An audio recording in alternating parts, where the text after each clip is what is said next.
You are now listening to the Electric Dreamz Podcast.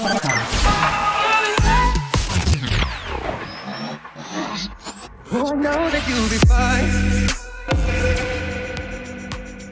Hey, what's up, guys? SUGA BROWN here. Welcome back to Electric Dreamz Podcast.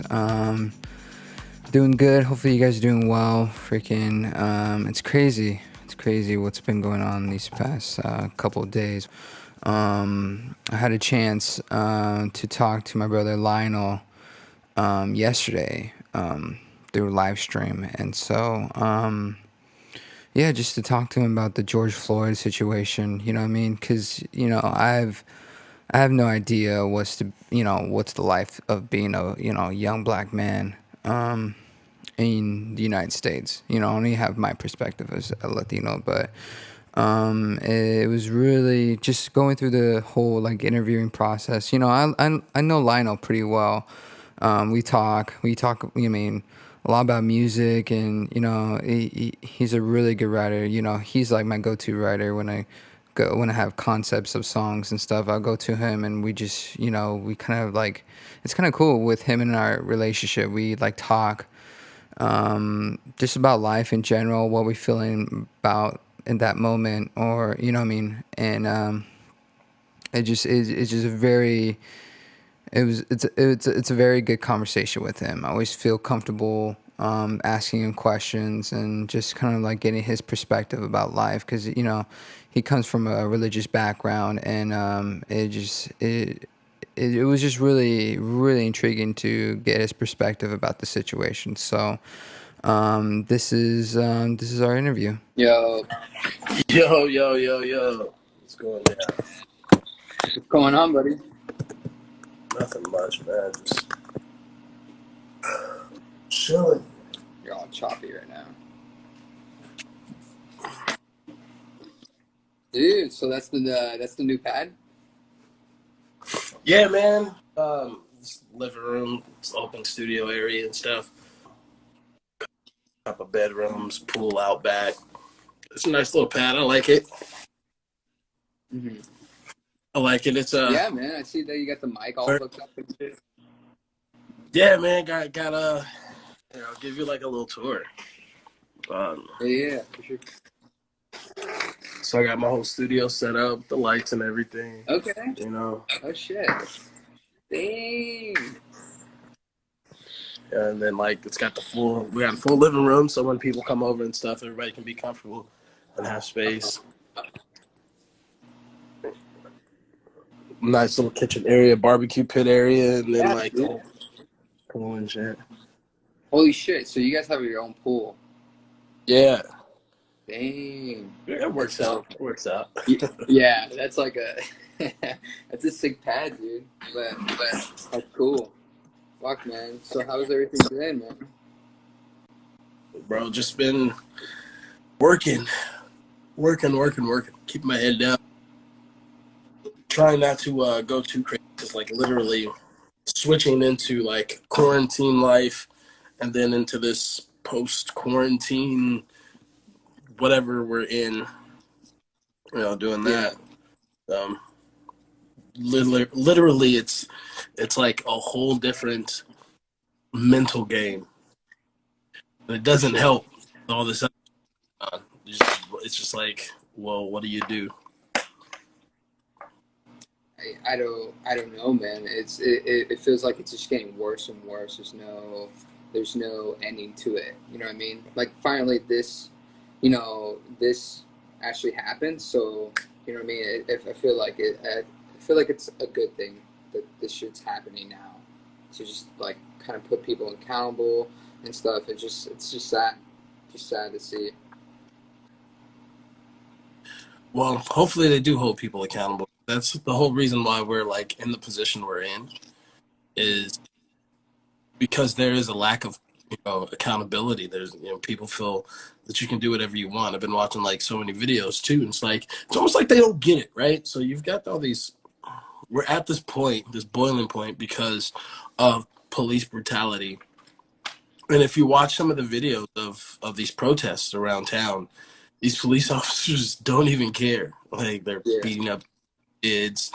This one lady got trampled by a horse. Like, Yeah, I saw that video.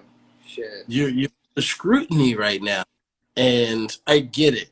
I don't agree with destruction, and I don't agree at all with defacing and burning down our own neighborhoods or our own shopping centers stuff. That's not to be at a peaceful. They talk about, and I didn't believe it until I saw it myself, when they talk about like having these undercover cops that literally like create a frenzy. And I seen it from my own eyes. Like, somebody who wasn't in police uniform, regular gear, with a sign in their hand, and behind the sign is like this aerosol like spray gun. No one else has that. Yeah. Like, and then it's not like they walked up and sprayed another one. In one of the videos, it's captured that they sprayed one of like just a random person. There's a lot going on right now, and it's scary. The climate is very scary. Yeah.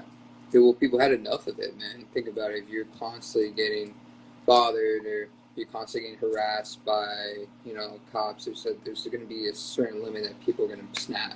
Yeah, I get it. I'm the same way. I don't agree with the whole destruction or anything like that, but I get it, how people are that angry to the point that this shit's happening. You know what I mean? Yeah. Like, the only thing I can see is, like, that's why, earlier you and I talked about, police brutality. You know what I mean? I've never had a bad experience, maybe one or twice, but I think for you have a better experience than I have. And I've always wanted to talk to you about it, especially when this shit happens. It's like what goes through your mind when this shit's happening in this current state? So there's not a lot on life, like not a lot that this world has that I'm afraid of at all. But when the climate is like this, it scares the hell out of me. Like, I am scared. Like, a lot of times I have like this fear. I wouldn't even call it fear, more of an anxiety. Like, just in everyday life. Without this, I have an anxiety when I'm driving around officers or when I'm in certain neighborhoods. I don't go to certain parts of town because it's hard. I try not to think of this on a daily basis. This is not something like I drive around, but I can tell when the energy is there. I'm like, all right, I can tell that there's this bubble and this bubble might pop. So I need to get out of this area so that it doesn't happen. And that's normal. That's like every day. I can tell when a cop goes by me if he's going to slow down and get behind me, even if I'm doing nothing wrong. And it's happened several times. It happens a lot. A lot of people think, oh, they don't just mess with you. And like, yeah, I've been pulled over. I don't know how many times I've been pulled over. I can't count. What do you mean, where am I going? It's not your job to ask me where I'm going or why I'm in this neighborhood. I live in this neighborhood. I pay rent. I pay taxes. I live here. This is my house. And that has happened to me. I don't even, like, multiple times throughout my life. And I feel that times like 10 right now. It's like if you're always looking over your shoulder for somebody who's going to punch you in the face for a misunderstanding. You got into an argument with a friend. They told another friend that you said something, and then the train goes around, and the story has changed, and now you feel like you have somebody looking for you for something you didn't do. So you're always looking over your shoulder. So it's that level of times 10. Because, with the riots and everything else going on, now we have a curfew here in Phoenix. And, the fear of like, well, my job doesn't close until 8. How many am I going to get pulled over, questioned on my way home from work? I don't know. Am I going to get questioned, pulled over on my way to work? There was cops, there are police officers in our area where I work in North Scottsdale, just driving around, sitting, parking, hanging out, watching. And they're looking for people in their mind that will entice a certain image or energy. I fit that bill. Young black male in a white neighborhood. Regardless if I'm working or not, if they don't think I'm working or if they want to, they feel they have the right to detain me, to stop me, question me, when technically they don't. But no one cares about technicalities when you're black, when you're a minority and they want something from you, especially if they can tell you're a minority. Yeah, and you know what I mean. And that's I would hate that feeling. I would hate that feeling being constantly, not even not even outside your neighborhood. You know what I mean? I feel like there's always like a target behind your back. Could you say? Well, it's worse in my actual neighborhood where I grew up. That's one of the reasons why. You know, you have angry people who are angry, and people who are infighting over stupid stuff and other things that may be real. But then you have the police force who are policing that area, who just add to the fuel to the fire, because for them it's what they do. They expect us to be a certain way, so then they treat you that way whether you're that way or not. So, neighborhood where I'm from, I'm more fearful for like my little brother, my sister, my mom, my cousins, because that's the place where most of my bad memory and bad energy towards police officers and towards the judicial system comes from. You know, being on my block and them saying, "Oh, all you people live here, and all you people are bad." That's one of the reasons why I got out of there. I don't want to fight with my neighbor and fight with the people who are supposed to be policing my neighborhood. Out here, for the most part, where I live now, I don't fight with my neighbor, and I normally don't fight with the police anymore, because I've learned how to stay off their radar. You know, I have to drive a certain type of car, and I do certain things like take windows, so they don't see that I'm in the car driving it. But isn't that fucked up though, that you're not able to have that freedom of like, you know, and being who you are? Very much so. Mm-hmm. But that you almost like you're forced to act a certain way, you know what I mean? And that's why it's sad, dude. It's really fucking sad. You can see it out here too. I mean, I get it. There's like different communities and stuff that, you know, like for instance, if you go to, you know, Compton or you go to Inglewood, even though, you know, those parts are the rural parts, there's still two different towns, two different districts and stuff. So here's very scary about like areas like mine. Mm-hmm. Republican states are the most dangerous. How come? Because the Republican, all right, so we're used as a tool by the Democrats, by the Democratic Party. We're a tool. They protect us as long as they get our voice. And then is that Batman? Nah, that's Soups. That's his brother. He's Soups. But the Democratic Party sees us as a tool. We're used to keep them in power and to give them swing votes. The Republican side, we're in this. They don't really need us. They don't really care for us. They don't really want us. So when you get into a state that's a Republican state, you get things like what happened in Minnesota. You get things that that happen, in these places where even though there's videotape and there's video coverage, they'll drag this thing on as long as they can. Just like the Trayvon Martin thing and all that other stuff. You get a bunch of Republican people who are in power. They don't really care. And they don't see it as a victim. They just see it as we are what we are.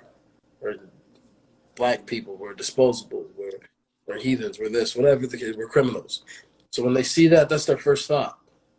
So they've already decided who the criminal is in the situation. And then they go from there. It's not innocent until proven guilty. It's this is what you are in this societal realm. And then they go from there. That's the problem. Yeah, they already label you because of your skin rather than actually trying to figure out who you are and then your background and shit like that. I don't know, man. It's shitty. What do you think about? I forgot. what guy, he posted it today. It's he's a really influential like Marine guy. He's African American, and he posted saying that if we need change, we need white people's help with change. Those are the people that are going to change our lives. So here's the thing, regardless if people want to admit it or not, I'll put it to you this way. This is how I think of it, right? Okay. If you live in a hierarchy, let's say like a Roman Empire, Britain, anything like that, you know, and you invade someone else's land, if you win, you take over. Now your land. Everybody has to follow your faith. They have to follow, you know, your doctrines. They have to follow your legal, your law, everything like that. If you lose, or if you get taken to somewhere where you're not a part of, you still have to follow their rule. Mm-hmm. Now we may not run the world like it's Roman times, but a lot of the rules and the basis of government are the exact same way. That's where they came from. So if you look how they break that down, and why even in the Constitution and in certain laws, this whole state of a United States was never meant to be a melting pot. It just became one because there was a lot of us, and there was a lot of Hispanics and stuff that were used and brought over for different things. So the whole beginning of all this stems from, and this whole white supremacy and white privilege stems from the fact of what America was supposed to be when it got taken over. Yeah. When it got resettled or refound, or Columbus, and thereafter, it was supposed to be. It was supposed to be a new settlement and not a melting pot, not what it has become. So when you're changing something from what it was meant to be to what it's becoming, there's going to be pull. There's going to be fight. And when you can literally take your personal thought out of something and look at it for what it really is, then it's easier to be able to change and fight the problem. The problem is not that we deserve rights or what we want. It's what the people who tried to create, who are still trying to hold on to what they created, that's our problem. So then when you look at, all of these things we are trying to change, we're not changing them necessarily, or we don't need to change them for our sakes. It's for the sake of what America is starting to become versus what it was supposed to have been. Now, when you realize that, then you see that the only way we're going to have change is when people who have this privilege, what we now call white privilege and things like that, when those people are the ones that say, okay, we want America to become what America is going to become, then it'll happen. And it won't happen now. It's not going to. There are too many people who are in power when you talk about government, city government, state government, and of course, U.S. that are still steadfast to this idea of the white American rule. Mm-hmm. It's like I said from earlier, it's like if you went into Rome and you decided you wanted Rome to start being like, Sparta or like Greece, they're gonna fight. Yeah.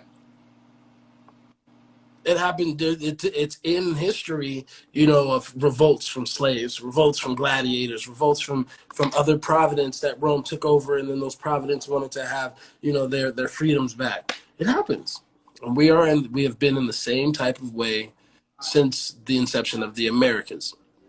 You got a bunch of people who left one rule, came over to have their own country. They didn't build the country themselves. They built the country on the back of slaves, not just African American. You had Native American, you had Spanish rules, you had different colonies and countries that they stole from other countries. Arizona itself used to be part of Mexico. Yeah.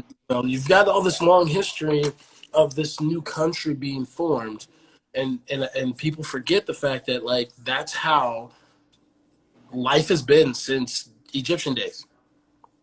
So why would it be any different now? Yeah, it may be colored different, and we use different words because we modernize it for our own thought patterns. But really, we have democracy now, and that's the only difference. But if you look at ancient Greece, if you look at ancient Rome, there's democracy there too. And they had a president too. He's just called a name. You know? And the difference between then and now is, their people have more to say and have more room to say it. So the only thing that's left to do is to realize that, I feel. And then when you go from that standpoint, then it's easier to break down all these systems that are still in place to be able to create change. We can't create change until we break down those systems within city government, state government, and the judicial system throughout the U.S. And those are the only things that are really going to bring change. If once we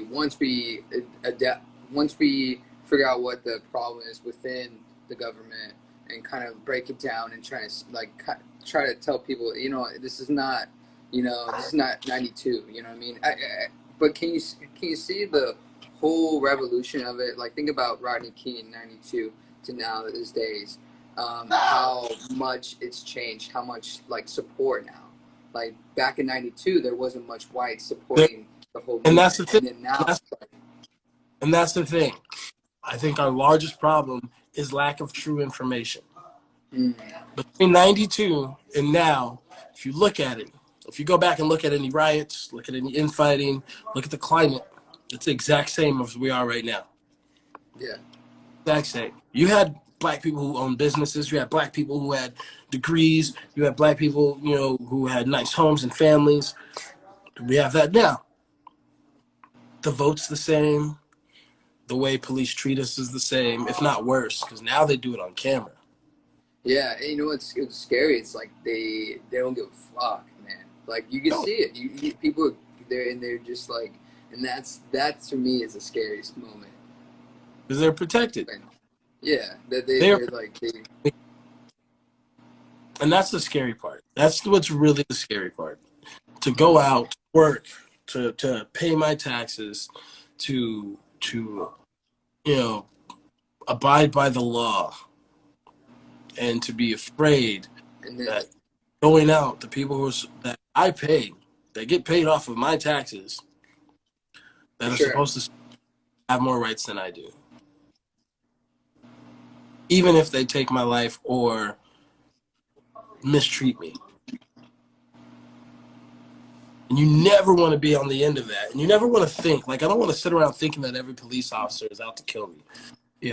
But the thing is, it happens. And like I said, I live in a Republican state where I have been on the receiving end of being arrested for going home from work. Your tail light's out. No, it's not. Well, it looks out to me. I'm going to have to impound your car. Okay. And you can't do nothing about it. Because if you do, it makes it worse. I've been in that situation several times. And it's scary. That feeling you never get numb to. Do you get angry about the individual, or do you get angry about as a group? You're just like, are you more pissed off at individual cops, or are you more pissed about the whole system itself? The whole system? If you're in a classroom, and one person decides that they're going to mess it up for everyone else, someone has to have the integrity to say no.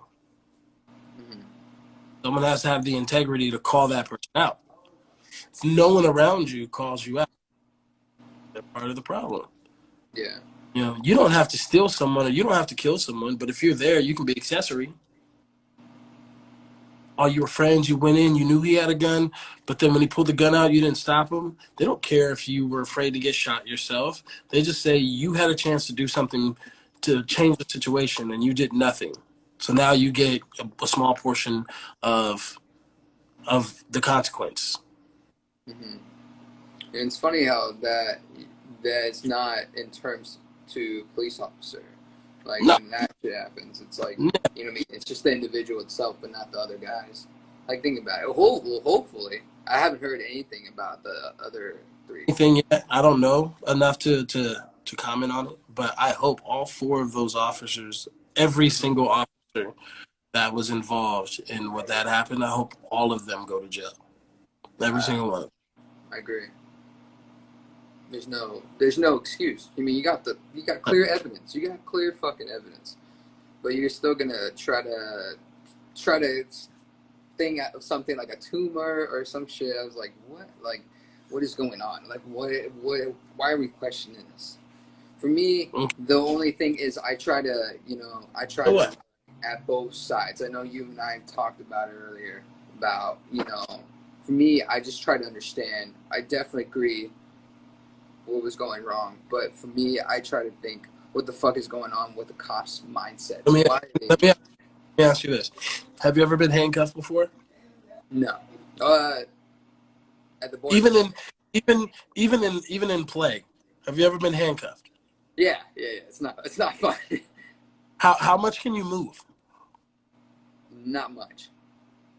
So you're telling me a person who's handcuffed and got their legs cuffed, and even not that, just handcuffed with their hands behind their back, laying face down on the ground, you're afraid of them at that point? You've got them handcuffed with their hands behind their back, and what are you afraid they're going to do? Because I've been in that position. It's not the easiest position to get up. Just turning over hurts because your shoulders are pinned back, so it's not like you can really sit yourself up easily or move easily. You can literally stand back away from a person and be able to react fast enough before they can even approach running or getting up. And even still, running with your hands behind your back, not an easy thing to do. No. There are no excuses for the reason why people act the way they do when they work out of fear or supremacy. When I think I can do whatever I want, that's when I've crossed the threshold that I feel that there are no reprisals, no punishments, and I can't justify that in myself. So I'm definitely not going to justify that in someone else. Yeah, no, I'm not. For me, I'm not trying to give excuses for it. For me, I'm just trying to figure out what's the minds like. Why are we having this many issues? Of course, number one is race. Number one. What's the second thing? Like, what is it? The training, like, you know how we talked earlier about breaking down the system. We gotta break down what the fuck is this training going on? Are we picking? Because you dealt with cops that are just like, how the fuck did you even get on the force? You know what I mean? Like, you have no mental compatibility. You mean, especially the riots, you can see they get triggered by one word. There was a black male that was crying. He was literally crying on his knees and just saying that he's not afraid. He's not against the police. He's just like, he just wants for them to understand that he's afraid. He's afraid of his life. And all hell breaks loose. They got offended. They grabbed him. And I think it was in Arkansas. They grabbed him and then they took him away from the group. And it's just like this. See, like, how are you going to request peaceful protesting if you can do that shit? There's got to be a police department is the largest gang in America. Yeah. Legal gang. Yeah. Yeah. They're the largest gang. And honestly speaking, from at least my experience, from seeing gangs on the street and in these squad cards, they all react and move the same way. It's just one does it with less fear because, again, there's no reprisal. They get away with it. Yeah. Even in front of a camera, which is like, you know what I mean? Camera or not, there's no excuses for it and shit. So, I don't know, man. It's, I get anxiety when police officers are around and I don't have an exit. Because I'm not one that's going to run, especially if I've done something wrong. I'm not going to lie. I'm not a saint. I'm not an angel, Yeah. but I try not to do anything if I can't suffer the consequences. And if I make a mistake, I'm gonna own up to it. That's my mistake. I made that. I did that. Whatever comes next, I gotta take it. But one thing always gives me anxiety is whenever I know that there's gonna be a police officer involved, depending on what area of town I'm in. Mm-hmm. I have to have an exit because I'm going to try my best not to make that mistake if I can see that mistake coming. I'm gonna go the other way. And it's like certain things you can't do. Like just, people don't think that it's a real thing in today's society, but like just, DWB, driving while black. People laugh about it as a joke, but it's not. It's not. And that training again is one of two things. The first thing is, again, the supremacy. This is a white country. No matter what anyone says, this is what the Americas was supposed to be. So they're already putting themselves in this level that this is their. They serve and protect us, or they serve and protect people from us. They serve and protect certain neighborhoods. It's just like if you have a castle and you've got the slave quarters. They don't serve and protect the slaves. They serve and protect everyone else. So if a slave or if an outlander, somebody who's in the guest quarters from another kingdom acts up, they don't care. They're going to protect everyone that's in that kingdom first. And then if it's anyone in the kingdom over the royalty, they protect that royalty first and let anyone else, that's just how the hierarchy goes. Yeah, there's there is a hierarchy. I feel like people don't think there's a hierarchy when it comes to the law. When it comes to, processing people. It's like, Of course there is. I get it. It's shitty. For me, I can understand. Your experience with the cops is more me experience with the Border Patrol. It's just like, there's no ands, whats, and buts. We already know that you're guilty. It's like, haven't, and it can be frustrating because you're just like, I haven't done, what's making me suspicious? And for me, I try not to fight. I'm just like, fuck it. All right, go for it. Ransack the car and see what's in there. And it's like, after it's like, and I can imagine that feeling, like when you were saying the whole, getting your car repoed or towed away because the headlight's out, but the headlight's not out. And I can have that. I understand what that feeling when my car gets ransacked and it's like, or just gets thrown out and then I have to clean it up. So, yeah, man, I feel for you. I was feeling for you from Scottsdale. I was like when I was seeing that shit going down, I was like, they were right down the street. You had helicopters over the house, police driving all around. A friend of mine really wanted me to come around and hang out, and I was like, yo, I'm not leaving my house. I'm not my house at all because I'm afraid that if I do, I'm gonna get pulled over or something's gonna happen because the riots are going on down the street. He lives on the opposite side of them, and I have to go around it, through it. I could probably take a trip around, but I'm not going to do that. I'm not going to even. I don't even feel like going to the grocery store. I got everything I need right here at home.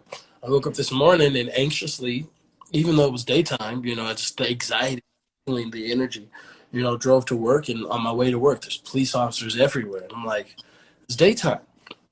People riot and protest at night.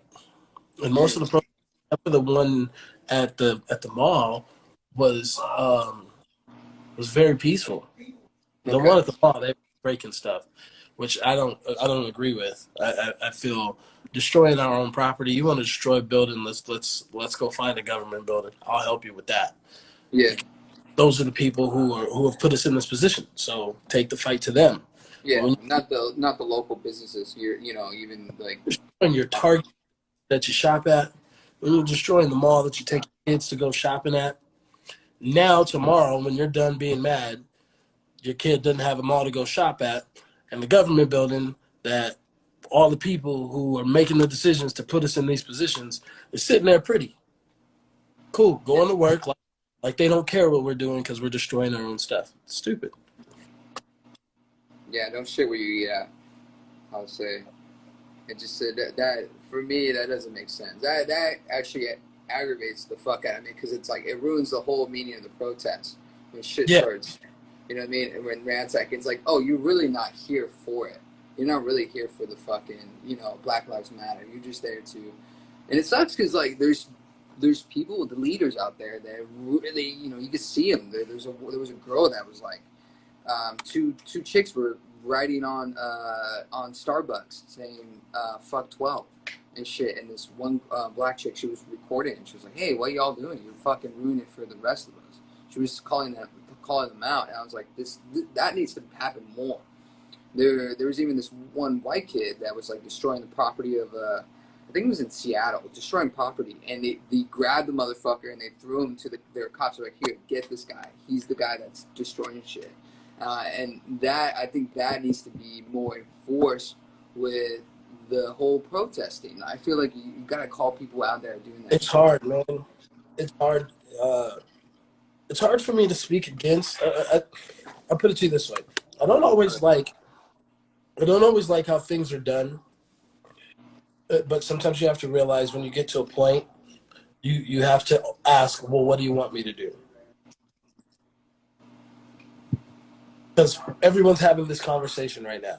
Everyone's thinking about this. And the only reason why is because of what's happening. Because the stuff that pushed this to this point has been going on for forever. It's nothing new technically in our community. Yeah. And people always push it off to the wayside. Oh, that doesn't really happen. It doesn't? Oh, well, now that we all got social media, here, it does happen. What are you going to do then?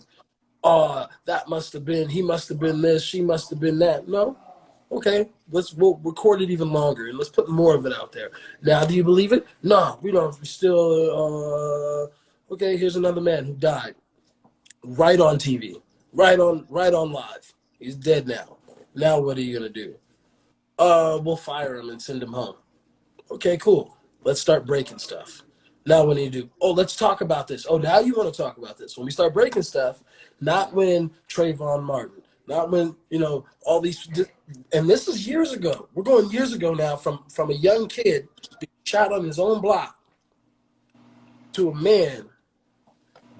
grown man being hurt so bad and suffocated, yelling out for his mom and being pushed all over social media in a way now to where that's what we're looking at. You can only desensitize death so much before it makes people go crazy. Men in war, speaking personally, being in the military myself, men who have seen worse than myself still wake up with nightmares and mentally and physically and chemically are changed from the amount of death they see when they're in war. What do you think is going to happen to people when this much death is happening in the community and no one is doing anything about it? And there's no reason for it. We're not at war. Yeah. We're not fighting for land. I can't walk to the grocery store? Like, what? Yeah. So then the question is not why are you doing this? What do you want me to do? That's the question. You don't want me to do this? Well, then what do you want me to do that will get you to have the conversation? Because right now, the only thing that's making the conversation is this. No, I get it. It's like getting people's attention. It's like, all right, we've been saying this like for the past years. But, for me, I try to look back in history. Like, let's go back to, I know we go back to the Rodney King, the whole riots in LA. They were destroying shit, all that. But yet, it's still continuing from after that. Like, how do you... But that's the thing, right? So, the Rodney King, that was awful. God awful. And nothing happened to those officers. That was the problem. There was no reprisal. I hired one of them in the town next to me. Crazy. I was like, what the fuck? You did a great job. That's what you're telling these people. You did a good job. Let me shake your hand. I'm going to give you a pension and send you. I'm sorry I had to fire you because these people are mad, but this is what I'm going to do for you. I'm going to get you a job over here. You're going to be set. I'm going to get you to do this over here. That's what you told these people. So then years later, we're looking at now, you got a bunch of other cops that do worse. Kill a man in the middle of the street, broad daylight, on camera, in front of people. And what do? Give him a slap on the wrist. Because if that were me, and I accidentally punched somebody hard enough to kill him, I'm getting involuntary manslaughter. I'm going away for life. Mm-hmm. If that was a young black kid, which I have friends that I grew up with that are still in jail because they had a sack of weed in their pocket, intent to sell, 25 years. You get a white officer who his actions lead to the death of a man in broad daylight, and nothing happens. It's only gonna get worse. That's the scariest thing, because both sides are at this tug where they don't want to give in. They don't care about us. And it's going to take another 30, 40 plus years before we get to a point where it actually does matter, because you have to systematically move a bunch of people out of power who are doing everything they can to hold on to their status quo. You got the judicial system, you got the House of Representatives, you got the Democratic House, you got all of these people who are in power, who, the NRA, the banking system, Wall Street, got all these companies who are used to a systematic control, and you want to change that control. They're not going to give that up. No. They're not going to give that up. And it comes down all the way in the state, especially in states like Arizona. And that's why I say I'm more afraid of the fact that I love Arizona. I love being in Arizona. But I do understand that it's a Republican state, and I got to be careful because I'm a black male, and I've been harassed my entire life. Did your folks ever give you that speech of kind of like, hey, since, I've heard about this. That, My dad always preached love. My dad always told us to show love, to show respect, and to live with that. And that will take care of most of everything. And it does. Honestly, I can say that I've had a well life because of leading with love and respect and trying to show love and trying to show respect. And on the other side, that was, don't go to this place, don't go to that place. And that's where I get into my backlash with my family, because I go, not all white people are like that. Not all white neighborhoods are like that. I know there are people out here that don't want us around, but not all of them. And I play with that line. I live in a mostly white neighborhood. I hang out in most white areas and stuff like that. And it's just, I get into these precarious type of positions to where it's almost like I test it. I don't try to, but being a young black male out here owning my own business, moving around the way I do, you got to watch your step. You got to be careful, because on the other side of knowing that not everybody is like that, there are people who are like that. And then they're angry. They get very angry because they want a certain thing. Yeah, and they're so used to this the system that they have, and then all of a sudden somebody comes in and changes it. They're all pissed on. That's why you get all these people that the years. Think about it. Our grandparents, they're so used to this system, and now things are changing. Like technology is changing. People get upset. That's the thing. That's what a lot of people don't understand. My mom is pastor of the church that I grew up in. And they said the greatest trick that the devil ever pulled over the world is to make them believe he didn't exist. Regardless if you believe in any type of mythos or religion or anything, the best thing you can do for your cause, especially if your cause is powerful enough, is to make people think that it's not real. Because then they don't pay attention to when you do stuff. There's so many people out here who are oblivious and ignorant. They're ignorant. They think racist is gone. This stuff doesn't exist. This doesn't do that. That's not that. I have a black friend. I've got a Mexican friend. I'm not racist. And it's like, being racist is no longer the issue. It's racist energy. Things that were taught to you that you may not think are racist that are now racist. Good old boys. Oh boy, you got places where that's how they talk. That's how they talk. That's a natural occurrence for them. So they don't see it as something that is wrong. And that's where we're at. You got all these things that people do because that's just been the status quo. And there's not enough people saying, no, that's wrong. And like you were saying earlier, a lot of people said what we need to do is to have white people use their white privilege. It sounds funny, but it's true. When you have people who have been told that it's okay, go back to those people and say, no, it's not. Yeah.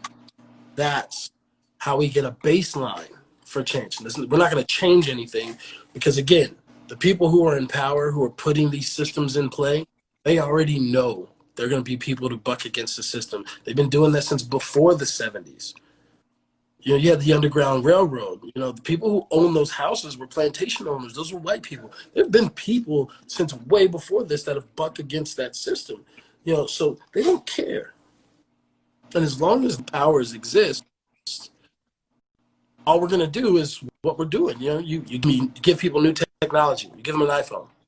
They stop paying attention. Give them a new computer. Give them new flashy TVs. Give them new clothes. I will give you a little bit of this. People stop listening. 10 years go by. Oh, racism is gone. No, they just gave you something shiny to look at. And you stop paying attention to all the stuff that was happening. It's just now, because they gave us too much stuff to capture and to remember things by, you can't sweep stuff under the rug as easy anymore. Not that they don't. No. And they try to, which is in front of the camera too. They try to, you know, I mean, they try to be sneaky about it. You know, they hear about these riots, about, you know, cops planting shit like within the riots and stuff, like the bricks and shit. It's unfortunate because it's like you're purposely trying to ruin this movement, and this movement has a good purpose. It's a good purpose for all of us, not just blacks, not just Latinos or Asians or all the minorities. It's for everybody, even whites too. Because it's like what you said, who do you think that built America? Minorities built America. Yeah. So, in all different types of place.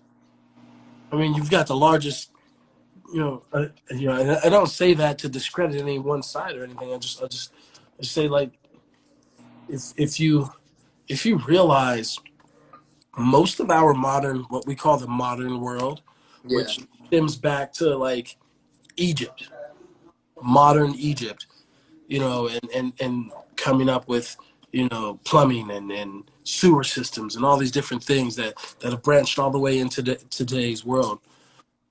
They weren't built by the people who used them. Nothing in this world up until maybe today now, I would say, you know, you have a construction company, but your construction company from hundreds of years ago has always been slaves. Yeah. Or lower end people. You know, you got your low income, you know, versus you're rich, you're poor, you're wealthy, or, you know, your leaders, your royalty and their royal families. They ain't doing nothing. They ain't working. They're not building houses. They're not building these temples, these grocery. We build them. And at a time, like we were talking about earlier, I said, burning that stuff down makes sense. Yeah. I built it.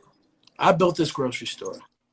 You're going to tell me I can't shop in this grocery store, even though I built it? Oh, I'm burning it down. Mm. But now, we build this. We use it. You can't stop me from using it. And we still burn it down. That's what I don't agree with. You know, they have changed their methods to hide their racism. They have changed their methods to keep us systematically broken down, keep us systematically separated. We need to change our methods on how we do things. We need to figure out, and I don't have the answer. That's why I don't say anything when it comes to how things happen. I wish certain things wouldn't happen, but I don't have the answer. I haven't put the time in to say, how can this be? But honestly, it just comes back to my same question. What do you want me to do then? Yeah, but you have opinion though. Like that's what you know. You have that opinion that, I mean, yeah, not everybody's gonna agree with it, but you might have a handful of people that are, you know, man, he's spitting the truth.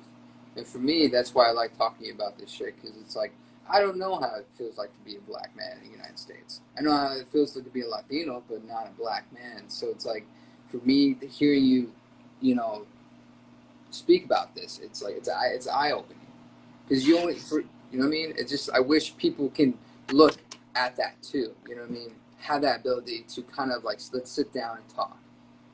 It's scary, man. It's scary sometimes. Yeah. Um, I'm even more scared too, right? For like my cousins who have kids, my cousins who have sons. You know, you know, being a black man in America, sometimes it's hard to know what that actually means. You know, are you from the hood? From the burbs? You know, are you a brother?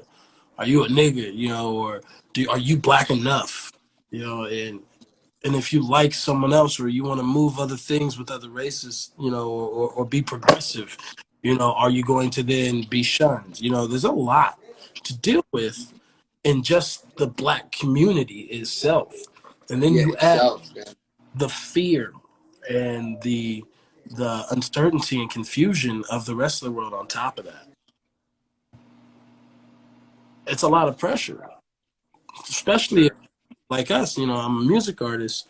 You know, when you have a talent, you're also expected to perform at a high level because even though they say or they treat you like you're not worth anything or you have all these other things you have to deal with, on top of that, they know how powerful we actually are. So then if you're not at the nines, at the tens every single time, we look at each other like, oh, you're not good enough. Well, I already got somebody else telling me I'm not good enough. Now I got to deal with my own people telling me I'm not good enough, dealing with you telling me I'm not good enough, and now you're going to make a mockery of me because of what? Fear? I think a lot of it has to do with fear. All this stuff. You know what I mean? Fear of Oh, destruction, fear of, change, fear, individually too. and I have my hypothesis,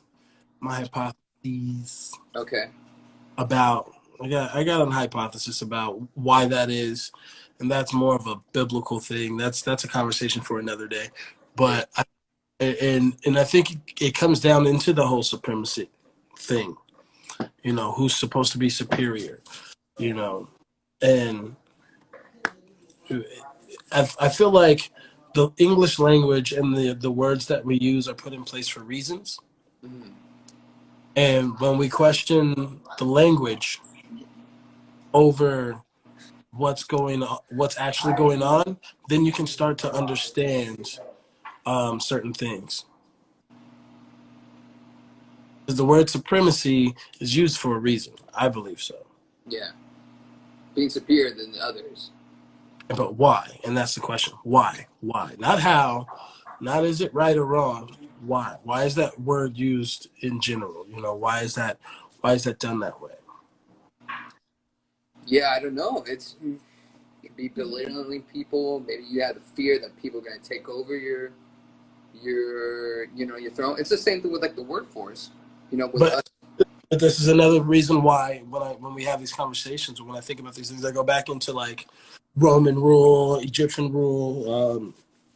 You have these kingdoms, you have these provinces, and even in Africa, you've got all these different tribes and stuff, and there's royalty, there's supremacy, and I don't think it's any different here. It's just like, if you go into researching, like about the Israelites and the Jews and how they fought over different stuff and the Nazis and stuff, supremacy, they use these types of words for reasons. Things that people don't believe in, like for people who don't believe in Christianity or religion, these texts, these things were still tools from way before any of us were even thought of, and are used to systematically break down or to build up systems and communities, countries, and start wars and different things like that, because portions of them, whether you believe it or not, are universally believed in. And that's where words like supremacy come from. Yeah. Chosen and all these other things. And I don't like making anything too political, and I don't like making anything too religious. For sure. Even if you want to have a clear, for me at least, a clear vision of what truth is, then you have to take in all pieces of information that pertain to the situation. And faith, liberty, all these words are part of our Constitution for a reason. Yeah. And you can't ignore that. Even if you don't believe in it, you use it. And to me, that's how you can, you break down real problems. But even still, there's an ownership, there's a supremacy, there's a rule of America that people don't believe in because we're this such great democratic country. Yeah, people like to throw labels out and then be like, oh, this, the United States is great, but yet we have so many flaws. We try to cover them up with just planting stuff. You know what I mean? It's. Yeah. I mean, I just hope everything after this is like it continues. Like for me, what I fear of people preaching about, Black Lives Matter. But as soon as, let's say, the case ends, they get convicted and all that, and that ends, and that shit starts crawling back up, and I'm like, this not only Black Lives Matter, it needs to continue on forever. Only one thing that will change this climate from getting worse, and it'll be legal change. Yeah. It's like balance. There needs to be balance. It's like when black kids wanted to go to school. When black kids wanted to be able to go to any school. Mm-hmm. Rioting, there were fights, there were kids killed, there was all sorts of stuff. Especially when they had the first integrations, people bucked against the system because you had, again, this whole rule of this status quo that people fought against the change. So the honest part of it is we are not even at the beginning of this, because this is something that's been going on for years, since, I guess I would say, like in the public eye, this has been going on since like the 50s, 60s. Fuck, I would say longer, bro. Yeah, but I mean, back before then, you got to remember that slavery wasn't that long ago. Yeah, which is nuts. Years ago. It wasn't that long ago. So you're speaking of when we had rights, and when beating a black man half to death is no longer considered okay. Yeah. Publicly. And that's the problem. We got to a point where it's like, all right, cool. Doing these type of things aren't okay. So then they started hiding these things. But we're now back at a point, almost as if we've regressed, where you can do these things in public and get away with them. And it's almost went backwards to a point. Mm-hmm. And if we're going to get better, it's going to get worse. Because first of all, you got to fight the system. And that's what all this stuff is about. People fighting this and saying, hey, this is not okay. And other people everywhere now going, yes, we agree. This is not okay.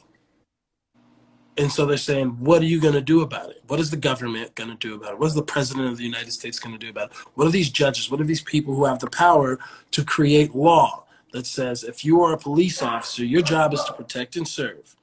If you're a government official, your job is to serve your community. If you do anything unlawful, which pretty sure murder is unlawful. Yeah.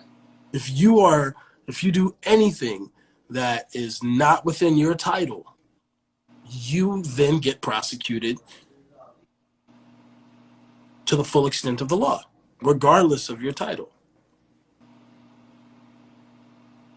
And it's funny because it's not funny, but the thing is, like, it's like the impeachment. So Instagram only gets you an hour, so this is the second half of the interview. Hey, buddy. Hey. Dude, it was getting good. I hate it. Every time we get into these really good topics, it's it ends right then and there. Yeah, Jason had a good point. I think it was history repeats itself, definitely. Man, it's just continue what you were saying before. Well, to take that along with what I was saying is he's totally right. But history only repeats itself where there's no change.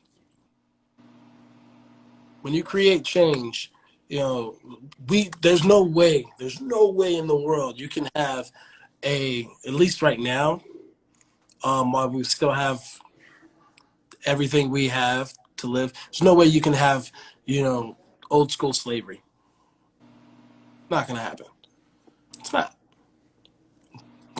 Are there still levels of slavery in today's society? Yes.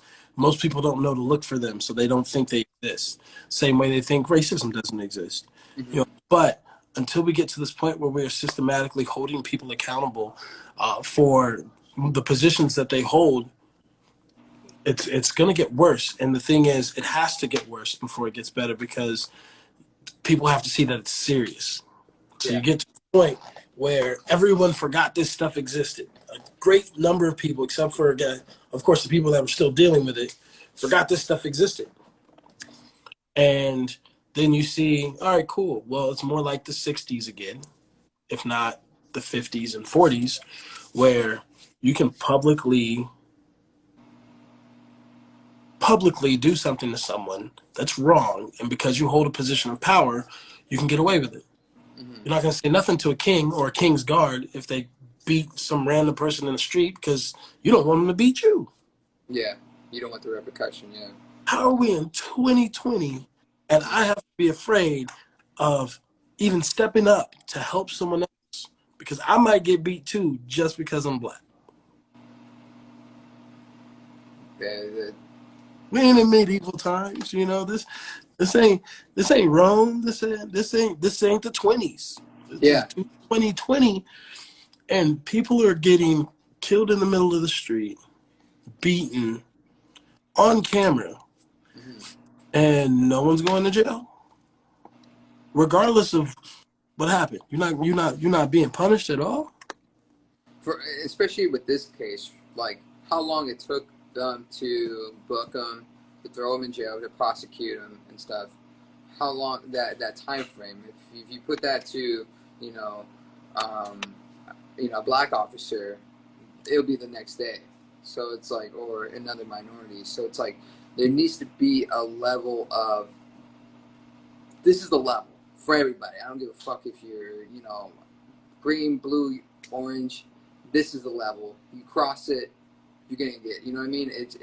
There's no imbalance. There's no balance to this shit, which is because the problem, where a lot of people don't see is the law protects white people, and it's set up to protect officers against reprisal against criminals, or in situations where they feel unsafe. They teach them these words because at the same time you have to teach an officer who's out there to serve and protect how to protect themselves. Mm-hmm. On top of that, you have a certain class of people, certain areas who are high risk areas, high risk classes of people. Yeah. So then they buckle down even more, because to them, they are taught, and it's just like having PTSD. It's just like being brainwash trained, where they get into a situation and they are scared. Some of them are. Yeah. I wouldn't say some of them get scared, because the first thing that they're told and taught is, all right, there are gang members over here, there's lowlifes over there, these are cop killers over here, we've dealt with the most of this over this and that. And they're not told like, oh, well, this was the situation that created that situation. They're not taught that. They're taught how to protect themselves. Mm-hmm. Even when they're wrong, this is how you protect yourself. You get in this situation, this is how you protect yourself. So, we get into these climates of now, okay, well, that's the doctrine. How do you change that doctrine? An entire system that is built that way for them to protect the people that they protect and protect themselves against everyone else. Mm-hmm. How do you change that when it's been that way for over hundreds of years now? Yeah, even with the technology growing, like the whole, we even have, body cams, and it's still happening, this shit. I mean, I think every case is different. I feel like not all the cases are the same. I think everything is the same in the fact of how they react to things. Because I've got a friend of mine well, he's not really a friend, but we're acquaintances. He's been pulled over for DUI several times, like several. Okay. He's always wasted. Do you know how many times he actually got hit or got taken to jail? 0? 0. Dang. I remember one time I had a party and he was gone. I didn't know how he was. I didn't even know he left. I didn't even know he left the party. But I do know he got pulled over. And I do know they let him drive home. Wow. Even one time they told him to go to sleep on the side of the road. Really? They're just like, hey, take a snooze. Take a nap. Relax. Uh, No road, you'll be okay. You know what he did? He waited till they left and he drove home anyway. Yeah, man. but that's his mentality now. His mentality now. And he acts like that in everything he does. Like, oh, I'll be okay. It'll be cool. You with me. Like, we'll be doing stuff, and I'll be like, bro, I'm not cool with that. That's the type of stuff I'll go to jail for. Like, for sure. Even if I'm not doing anything wrong, I'm going to be in that area, and I'm going to get arrested. I know my luck is going to happen. Nah, man, you're with me. It'll be cool. What you mean I'm with you? It'll be cool. Like, you're more powerful than any of the police officers that'll pull us over. Yeah. Like, we drank the same amount, and I still know not to do what you want to go do. And that's the thing, man. It's this whole different life education. Yeah. You know, and people are taught that they can get away with these things. So if you got to think about it. If your public thinks they can get away with this stuff, what do you think the people who are making and enforcing the law think they can get away with? What's that power? But how do you feel like about hiring cops from the community? Like, let's say you hire cops that are actually from the community. They know the community. They know the surroundings of it. How do you feel about that? Should be able to police your own community. See, the thing is, once you put in checks and balances, all right, you gotta, we have a status quo of what the law is. We have a status quo of what peace and how the communities are supposed to be run. Find people in communities that are respected. Make sure they have the proper training. Myself, in my community alone, there's at least 10 people that I know of that are ex-military, including myself. You're telling me you couldn't find one of them to be in the police force to help manage that area? Not a one. Yeah. Not a one. That's 10 people that I know personally. And then we have one kid, he went to school with my cousin, one of my cousins, younger cat. He's in the police force now, young black kid. And, he sees it firsthand. And again, that makes me fearful for him because I watched him grow up. Yeah. And now he's part of this system. Yeah. One side is very good. That's very positive. We need people from, like you were saying, from our neighborhoods that can help. But the other thing is the system itself is still built to where, you got to be careful. You got to hope that he never gets put in the position to where they want him to give information and then ask him to look the other way. Mm-hmm. Or put him in a position to where they use him to benefit themselves and not benefit the neighborhood. Yeah. And all of those things are scary, man, because they're real. People think they're fake. Oh, that's just in the movies. Like, no. Movies imitate real life. Sometimes movies and music like we make takes real life and it makes it a little bit more extravagant. But the scary part is when life becomes more extravagant than the movies or the art that we make. Right now, we are at a point where life is more extravagant than anything because no one thinks this stuff would really happen. Yeah. I don't think anybody was thinking there'd be a riot at Scottsdale Mall. No one's like, oh, there's going to be riots in every city. Yeah, I didn't think about that. Same out here, Beverly Hills. You're like, why Beverly Hills?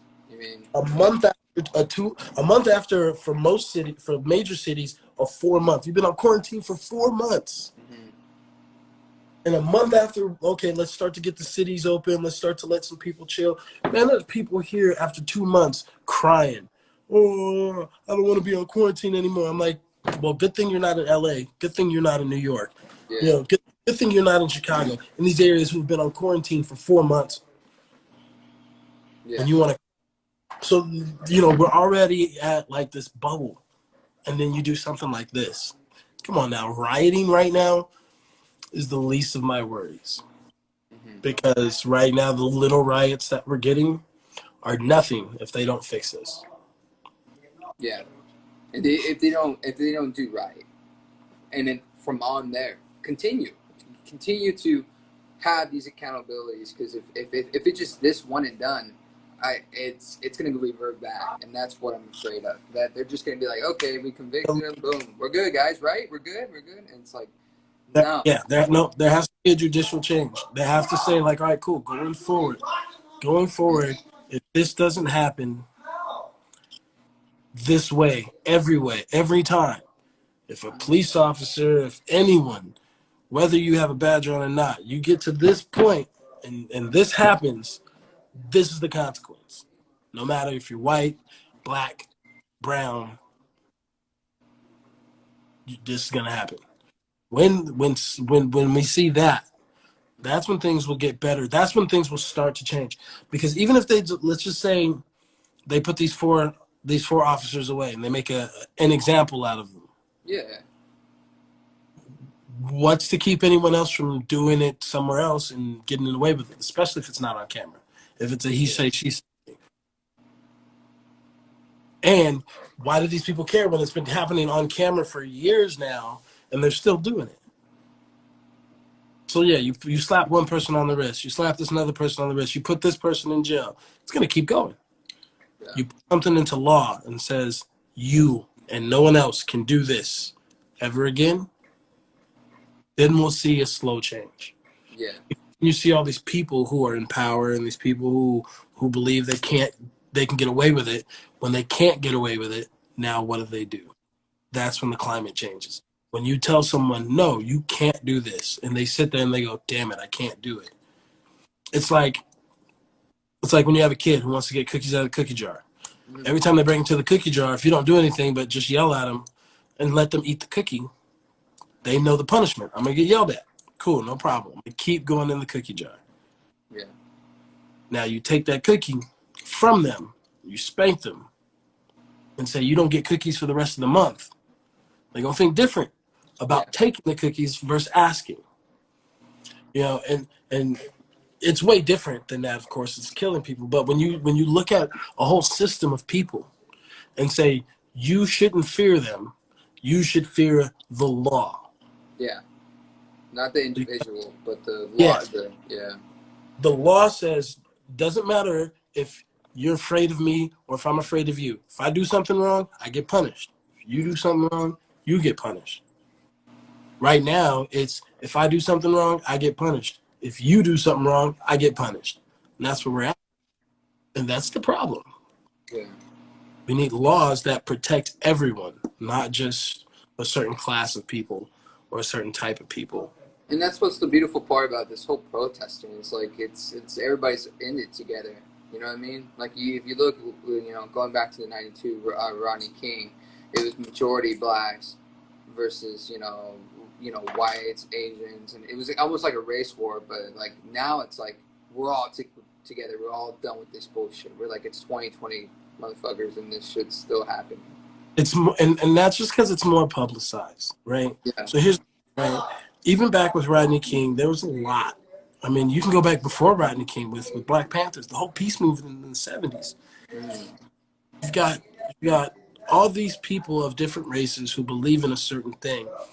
But again, with media, it was easier when media controlled the media. Yeah. All they showed was us. So they can make it a race thing. Again, systematically what that does is you tell people they're worried about black people. And you got people going, well, I'm not afraid of black people, or I don't care. Why are they being so mad? You live right next door. They don't see everything else. And that's where the whole people with white privilege or people in in power positions who are white or Caucasian, when they come out, then it says something. Because me telling a white person who thinks I'm crazy, not going to change his mind. Yeah. Not going to change his mind. Me telling a white person that slavery still here, they goes, oh, you're silly, man. We work at the same place. What do you mean? You know, you're fine. You don't know, you're crazy. But then a white person or a white police officer, even more, coming out and say, this is not right. Then the white people go, oh, that really goes on? Then they believe it. You know, it's like somebody tells you your girlfriend is cheating on you. Like, nah, man, I know her. I love her, bro. We're together every day. And then she says, sorry, you got the clap because I cheated on you. You believe it then? Yeah, you believe it. Yeah, you believe it then. You don't believe it then. And I believe it when somebody else says, hey, bro, I heard this. Man, you didn't hear that. Okay, cool. But then when she's like, oh, shoot, you got bit too because of my indiscretions. Oh, shoot. Maybe I should believe this. And that's where we're at. They're not going to believe us. Even when we break stuff, there's a whole class of people out there who could probably help us create this change, who aren't going to believe anything until someone that they trust says, hey, this is a real problem. And the sad thing is sometimes it takes breaking stuff to do it. Yeah, getting people's attention that, well, man, freaking, I just hope shit goes in a positive direction after this. I know you say, sometimes it takes a lot to get people's attention, and this is big. This is really big. It's not only happening in the United States; it's happening around the world, which is amazing. A lot of people are done with this shit. They're just like, you know what I mean? It's like, it sees compassion about everybody. It's not just a specific race that's, it's not only black people feeling frustrated. It's, other minorities, and whites too. So it's like, we need the support. We need the help because, again, like I said, the only way they'll listen, because they're not going to listen to me. A lot of people think that, you're crying, man. Slavery was over a long time ago. And it's like, bro, but just because they let you pick your home doesn't mean everything changed. All right, cool. We won't own you slaves anymore. You can have your own neighborhoods. And that's how it started. White and black areas only. Yeah. It's like, oh, okay, cool. You want to be free? Fine. You all can live over there. But you still got to come over here, and here's all your rules, because we don't want you in front of us. We don't want you in the same place. We don't want this. We don't want that. But you did all this, so you go over there. And it was like, no, that's not enough. It's not enough. Then riots and fights, and okay, cool. We'll let you have this. You can vote. You can do this. Yeah. Oh. Little by little. We want true freedom. True freedom. I want to be equal. 100% equal. If a police officer comes around, I want him to call me sir. I'm going to call him sir. Why you call me sir? If I show you respect, you should show me respect. I want that across the board. I don't want the color of the skin or what neighborhood I grew up in to signify what information I have. I see the information that they do to private schools and some of these charter schools and even some of these public schools in Scottsdale versus the schools in Phoenix where I grew up. And the curriculum is so different. So different. What they teach you from childhood. Oh, you live in a low-income area. There's going to be more liquor stores. There's more gas stations. There's more smoke shops. There's all these different things to create low-income areas.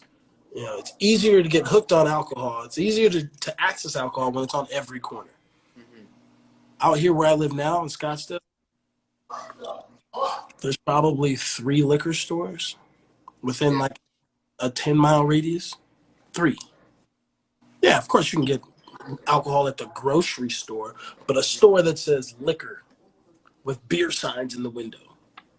Yeah, like 3. Not that many. That's a good point. I didn't even think about it. I live in like Playa Vista, and it's majority, Caucasian, and you don't see liquor stores like where you get a mile. Yeah, they got a couple in center areas, and they're going to be next to a restaurant and something else, so you almost don't even know it's there. So zoning. It's the zoning. Hey, you can only have this many of this, and they can only be this way, so that they can keep the area a certain way. They understand that. So then when you go to other areas, it's more laxed. But these companies who don't care, who are just making money, it's business. I get it. They go to these lower income areas because they can have more stores. They can make more money. I can put a liquor store here, another one there, make this one a gas station, mini mart, but it's still a liquor store with just some food in it, you know, and it's a little bit different. It's right across the street from another one. You come into a nice neighborhood, you don't see that at all. No, you see more family-friendly shit, you know what I mean? Or like, you know, yeah, I get it, man. It's fucked up, dude. You don't notice it till you're actually in the community. And you're like, oh shit, you know, that's right. There is more liquor stores. There is more fast food in certain places. You know what I mean? So, yeah, I don't know, man. But it's I was thinking about kind of diverting it back to music. You know, especially music. A lot of music surrounded by, you know, it comes from, you know, the African style. You know, we talked about soul, or you know, my favorite genre, reggae. That comes from you know, Afro. You know, back in the Caribbean. Yeah, very Afro music. Afro music, and it's what's pissing me off is people that make that type of music, and yet they're not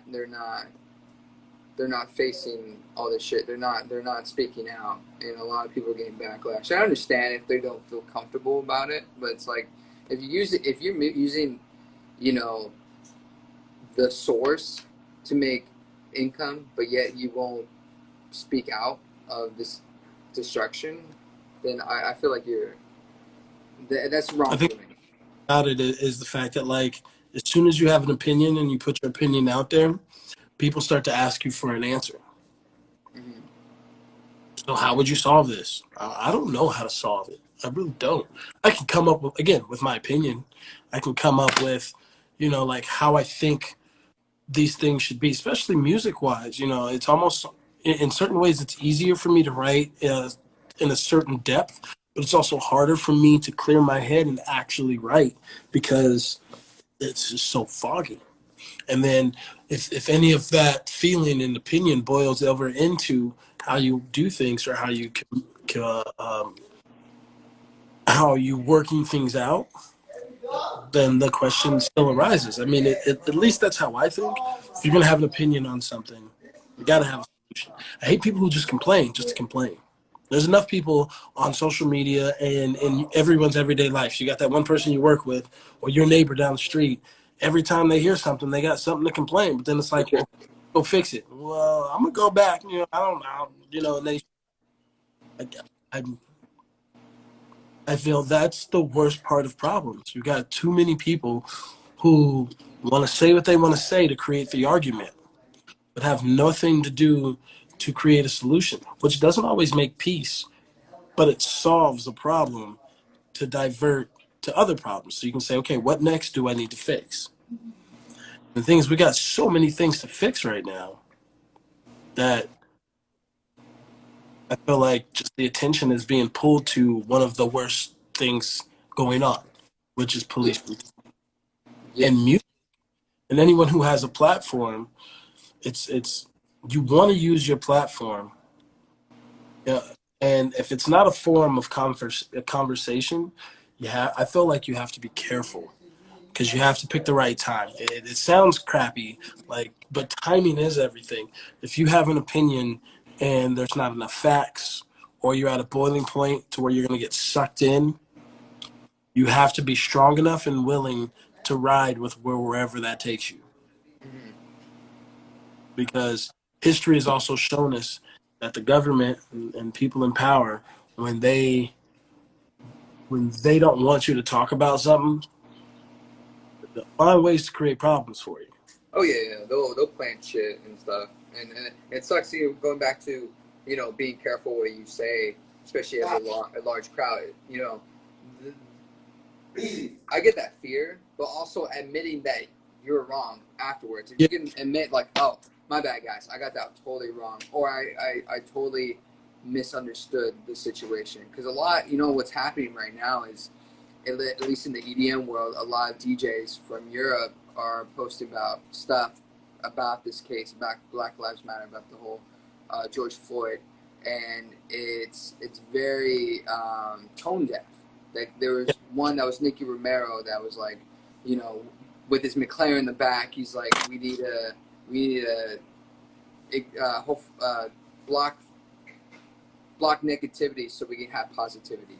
And people are like, what the fuck does that mean with you and your McLaren in the back? So, I mean, I feel that people are jumping on people's necks too soon instead of hearing their explanation. They're not understanding the explanation fully for those guys. Yeah. Well, and again, that's, you know, when you have a platform. Yeah. I don't think you have a responsibility to use it. I just feel if you're going to use it, you have a responsibility to use it in a positive way or in a truthful way. If that's how you feel about it, be straight up and that's how you feel about it. Yeah, you know? I say truthful then positivity. If you know what I mean, like be real, be who you be real. are. You know what I mean? Like that, I can respect the person that is a, you know, honest piece of shit. You know what I mean? That rather than a fake goody two shoe. You know what I mean? That's when they're watching. Fake Sure. good to when you're watching, and then behind closed doors, you know, they're talking about you behind your back. You know, what it comes down to is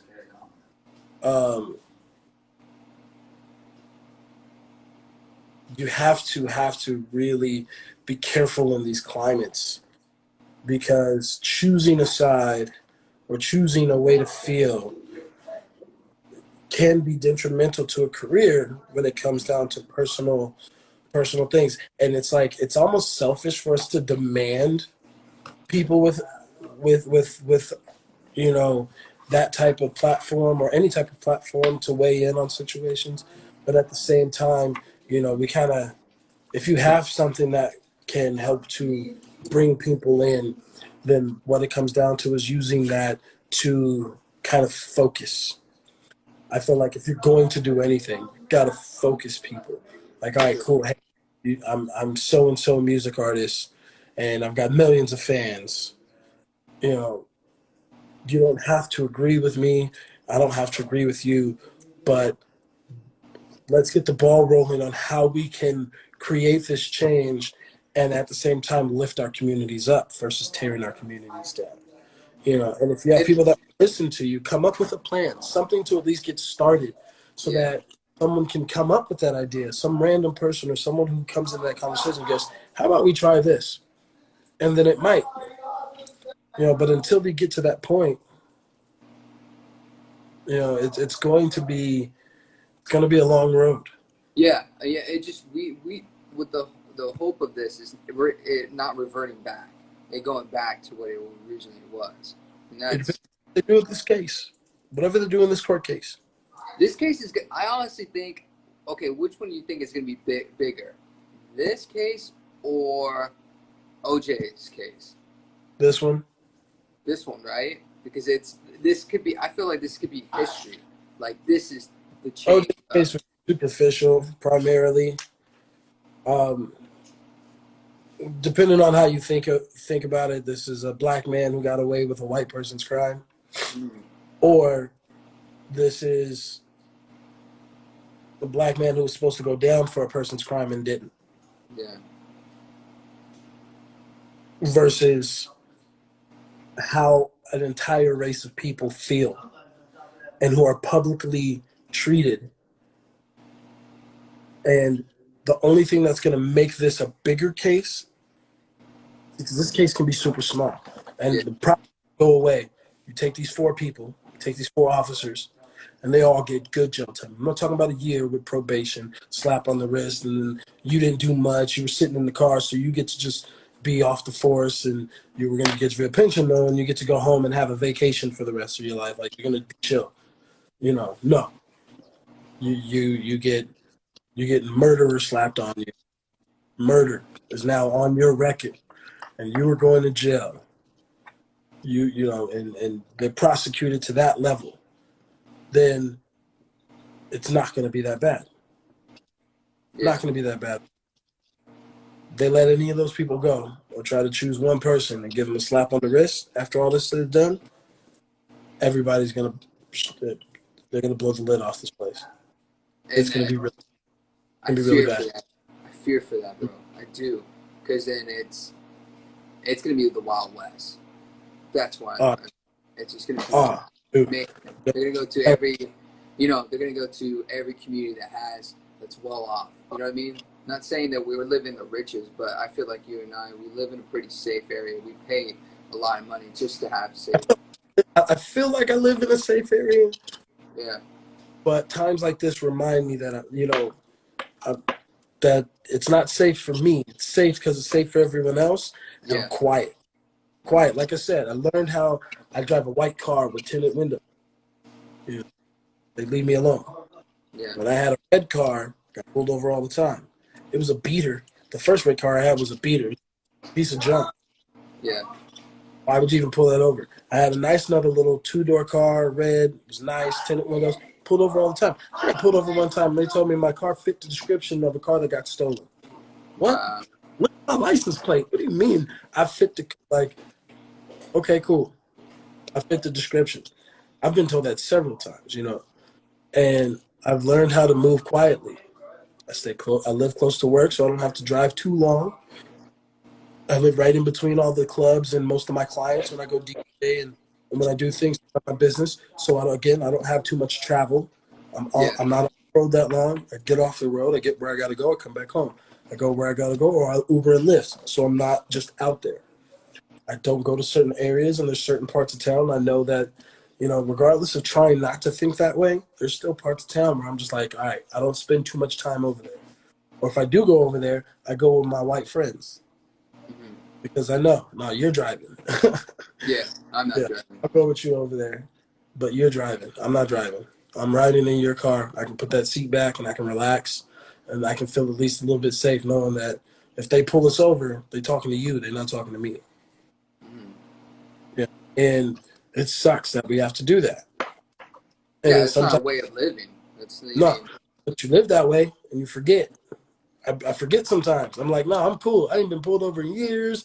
I saw an officer the other day walking down the street. He said, what's up to me? I said, what's up to him? But it's the climate. You have some officers who are doing a little bit extra because they don't want to give off that persona because they know that it's a real thing. Mm.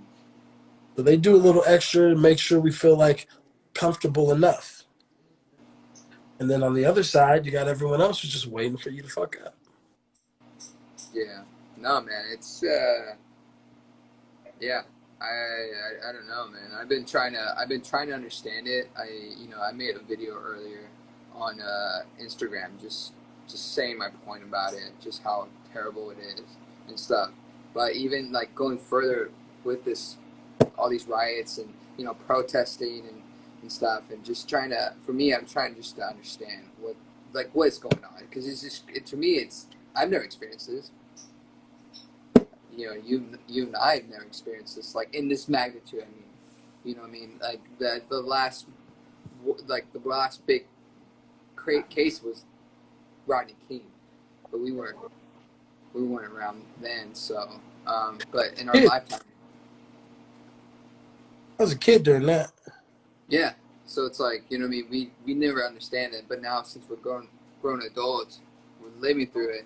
We're seeing that, and it's like, for me, I fear that, because it's like, what if I have kids and they have to go through that shit? It was amazing. It was an interesting video I saw where it was a grandfather, son, and then or the dad and then the son, and the grandfather was just living, but the dad was telling, he's like, look, you see my dad he's frustrated. He's been living through this so many years.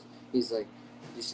He was just explaining to his son. He had to break it down to his son that what is going on, and it's been happening over year and year. And that what was the purpose of this protest and stuff. And it's just like it's the funny thing, like you don't see, like, some people don't see the purpose, or some people don't understand why. And I tell them, And my question for you would be, have you ever known something to be true, 100% true, and people call you crazy for it because they don't believe it? You know it's to be true. You know, it's like you did something. Hey, I just scored 100 points on such and such. No, you didn't. You're crazy. No one ever does that. You can't do that. Whatever. And then you have to go through all the energy of proving yourself, and then they still don't believe it. That's where your generational standpoint. They know the signs of what things look like. I know the signs of what things. I know when someone's being racist. I know when someone's being scared. Just the other day, I'm at work at my day job. I'm in the restaurant, and this lady didn't even hide the fact that she didn't want to look me in the eyes.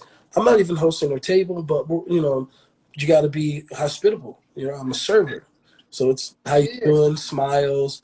Do you need anything? She saw me, and I saw at the corner of my eye. She was waiting for me to walk around, and as soon as I walked around to connect eye contact with her, she was just like hardcore, not like, oh, what's in my purse? Just like, nope, I can't. Turned her whole body, hardcore, as I walked and waited till I walked away. And I'm like, wow. Wow. Do I scare you that much? For? I don't know. Fear. Mostly. Ashamed. Probably fear. Could be that.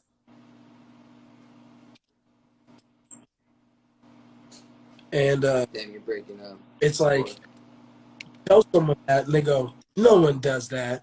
That doesn't happen. I go, yeah, it does. It happened to me the other day, even a week ago. And I go, no, you're crazy. And I'm like, I'm not crazy. This happens on a daily basis. And so then you get to a point where it's like you get tired of being called crazy. Hold on, you're breaking up. You're breaking up really bad.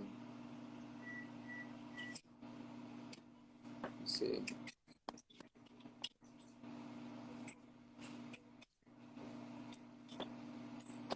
Can you hear me? Oh no. Hold on. Are you? I mean, I'm still there. I can still get you. You're breaking up so bad.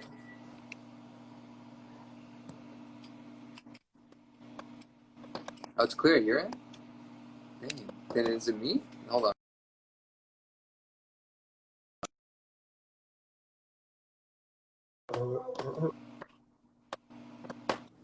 Alright, my bad. I was on Wi-Fi. Okay.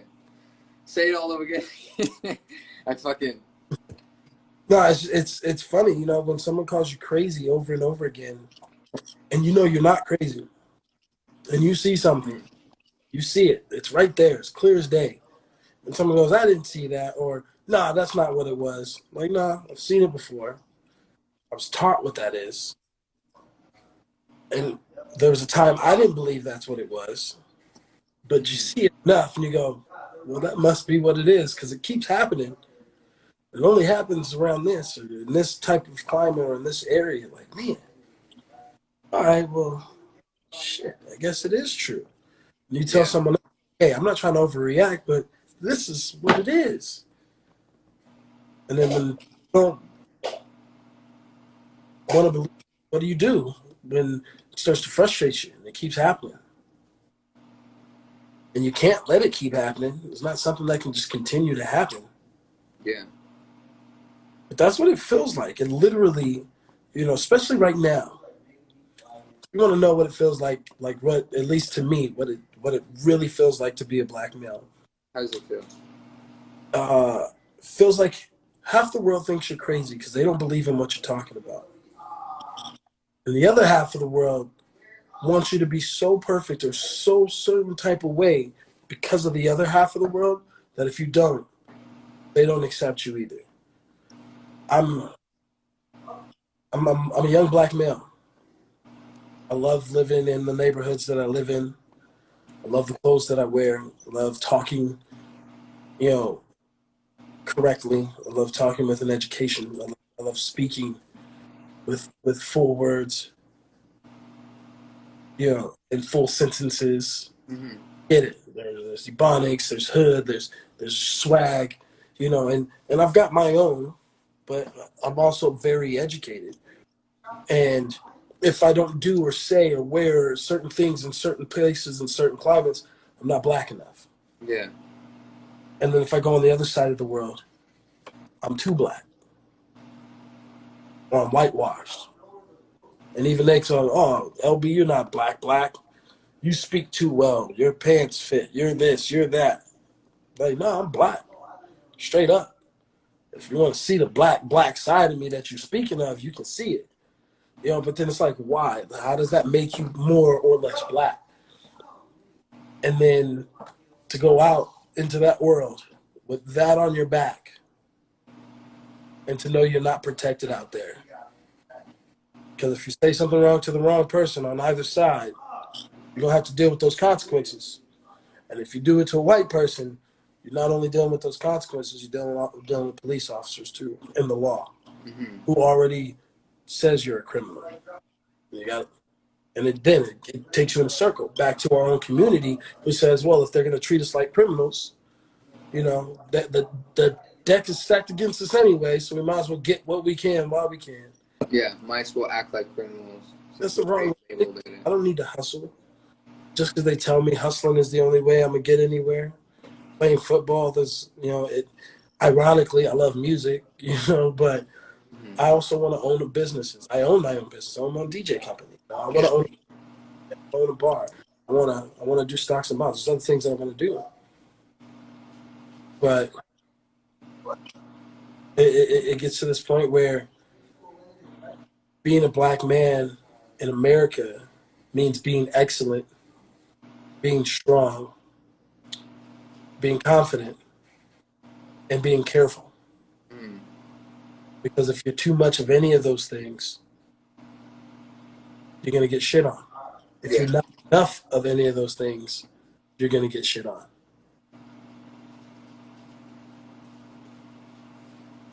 And that can be that seems really frustrating. And the only thing I can relate with that is through the Latin community. You know what I mean? If you don't speak, like for me, I don't speak fluent Spanish. I understand it, but I don't speak fluent Spanish. They'll isolate you. They're like, "Oh, you're already out." That's the biggest thing. You're already out. If you don't talk the way we talk, depending on the community. So I feel you for that, man. It's sad because it's like, you're just trying. You're like, man, I'm just a human being. It shouldn't matter what the fuck, my color, my skin. You know what I mean?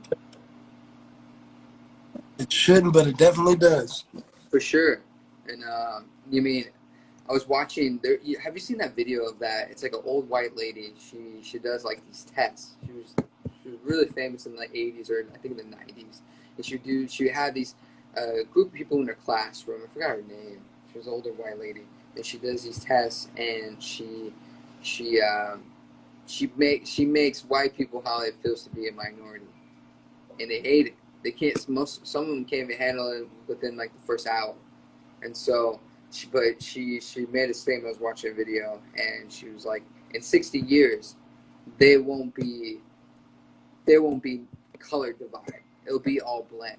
She was like, my son, he's married to, he has a Middle Eastern wife, and that, they're having a baby that's going to be mixed. So it's like, dude, this America, which is pissing me off, like what we said before, this last half, is that people feel like this is supposed to be white land, and it's not. It wasn't built in that way. What? That's exactly what it was built for. It was taken over by settlers from another country to make it their own. And because they were more liberal than the place that they came from, it left room for people to wiggle. And it created the America we have today. But it was never supposed to be that. That was not its true intention. No. Never. Because if it were, they could have just stayed in England. Yeah, they could have been like, And you see that. Jane Elliott. Yeah. She's really good. Have you seen her videos? I've seen one. I was watching one. Somebody was showing me one. I caught like the end of it. And, it's it's great education. You know, they should probably have something like that. You know, kind of like the escape room. you Yeah. can go, you can go in and then figure out what it's like to go through all this stuff every day, and to see signs. So then when you're out there, you can see someone doing it, call them out on it. You know, but you know, it's funny because you know these things we hold to be true. You know, stuff like that. The verbiage that's been used. It's to create the system that we're in, and they do that so people don't pay attention to what the reality of it is. We live in a white country. They fight for it every day. That's why we have this problem. And until people understand that, okay, well, that's what we're supposed to be, we're not going to be that. This is what we have to do. And until that's the conversation, we're going to keep arguing the stupid aspects that they want us to argue. Black lives do matter, but when you're around a bunch of who are empowered people, who that's where they want you to focus. They want you to focus on racism. So while they're doing everything else and putting the actual laws, the actual things that create change, putting all these things into place, you're not paying attention to everything that's actually getting put into place to make things the way they want it to be. You're just focusing on these little things. Until those things change, until we stop focusing on the division. Yeah. Don't agree with saying all lives matter during a Black Lives Matter rally. That's stupid. That's more division. You're hiding the fact of what that actually means. But at the same time, you know, when you single yourself out, you're singling yourself out. Put the microscope on you, people are going to look. So you got to be careful when you put the microscope on yourself. And right now, the microscope is the only time the microscope gets turned off from any other race is when stuff like this happens. Right now, we're going to look at the judicial system. We're going to look at these judges. We're going to look at the state. We're going to see what they do. This happens all the time. Yeah. This is not the first time this shit's ever happened. Microscope is on them. Yeah.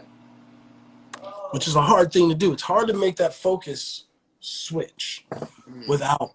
And even still, during all of this, what is the news and what have everybody been talking about? Right. Yeah. Talking about the riots. They're not talking about, okay, well, I see more about the riots and there's more information out about each city and this city did that and this city and this area than, hey, where are those cops right now? Yeah. No, it's true. That's my attention. I've been just reviewing the riots and being like, man, it's so fucked up. It's almost you don't even. It reverts you back from the whole protest, the whole meaning of the protest. You're kind of like, well, what, you know what I mean? And I think that's what drives a lot of people away from that shit, which is it's fucked up. And the thing is, here's the other thing. Not to take away from him, not to take away from at all. Mm-hmm. But are we protesting this man's death? Or are we protesting the system that let this man die? Because I see more about his name. I see more YouTubes and tweets that have been retweeted, reposted from his Instagram and all that stuff, which is all fun and dandy. I don't want to take away from it. Yeah. Let's couple that with these cops. Where their posts, where the spotlight on them. There's 4 officers in there. I know of one, which is the man who's probably going to take the fall, the guy who's, you know, pictured with Trump and all this other stuff. Yeah. What about the rest of them? Where they all at? And put the focus on them. For sure. Yeah, no. Because if you don't, it's going to get swept under the rug. You're going to look up, and they're going to be at home. And we're going to have some fund that they're going to put together with this man's names on it and help this, but this doesn't happen again, and everybody's going to go off with their new shiny little toy and think everything's okay. Yeah, that's the biggest fear for me is this case gets closed, you know, they all get convicted. They throw a statue up there, and they're like, "We're good, right? We're good. Okay, cool." And then another 4 or 5 years, this shit happens again. You're just kind of like, guys. Another month. Yeah. And the thing is, we're at the point now where enough people are watching. If they don't get the right conviction, it's gonna explode. It's gonna explode. Yeah, I'm afraid about that. It's gonna go bad. That's why I'm gonna take a little vacation for a couple of days before I can't. Yeah, you be safe out there, man. Don't be. I'm gonna go take at a friend's house and just kind of melt away. And I'm turning my phone off. I'm gonna just sit around and relax. Maybe do some drinking. Sleep as long as I want. Not have to worry about where I have to be. Because being at home, there's family, friends. There's always somebody calling. And if I'm here, I'm here. Yeah. I'm not going to be absent if I'm here. So I'm going to be absent so I can be absent. You know. Yeah. You just got to take care of yourself, man. But I'm going to let you go. 5 days, and we're going to finish these next 5 songs so we can finish this album. Yes. We'll have to do another live stream about that shit, man. I know this Hey, you know what? I'll do one. Let's do one while I'm on vacation. I'll turn my phone on so we can do one there.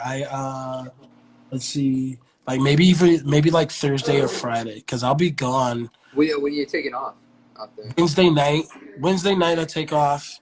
I fly out. Okay. And Thursday morning, Friday, Saturday, Sunday. Because it's Thursday, Friday, Saturday, Sunday. I'll be gone. Okay. Well, let me know because I have Freeze coming out Friday. One of my tracks. So. Or is it Monday? No, I come back on the 8th. You come back on the 8th. We can do the 8th. I fly out in the afternoon on the 8th. Oh, okay. Yeah. Or whenever. Just shoot me. Let me know. You mean? Bet. We'll have to set it up because I think the people need some entertainment. Just kind of give some light on this.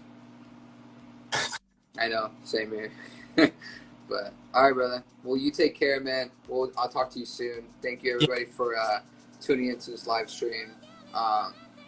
Hopefully this shit resolves, man. I feel for everybody. I just hope I'm wrong, and it doesn't get worse. Me but too. I just have a feeling it's gonna get worse before it gets better. That's what it takes. But all right, guys. You guys take care, brother. Keep safe. I'll talk to you soon. See you guys.